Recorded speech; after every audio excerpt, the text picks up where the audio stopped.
Iran's lakes are dying. This, according to an Al Jazeera article produced discussing the shrinking and disappearing of numerous lakes across the country of Iran. And this has been years, decades in the making, as they have suffered year over year droughts and falling rainfall, and it has only been exacerbated by the US Israeli war with Iran. Here is just one example of Lake Umia in northwestern Iran, which was once the largest saltwater lake in the Middle East. And look at it now. Here's a time lapse of that lake from 1990 to 2026, a 35-year period. And here are three examples of lakes that surround Tehran, and I want you to pay attention to the dates that they go from the before and after, because this is quite recent.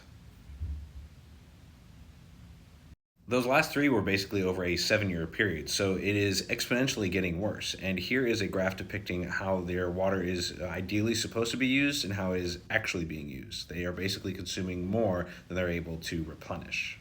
And this map of their population centers is extremely important because everybody views Iran as this massive country. It's so large and hard to tackle, but when you reduce it to the population centers, it's actually quite small. We would only need to seize certain key terrain features within the country and deny access to travel along corridors, along lines of communication, which are roads and airways and waterways, if they had any. And we would be able to effectively be able to secure large segments of this country without taking over the entire country.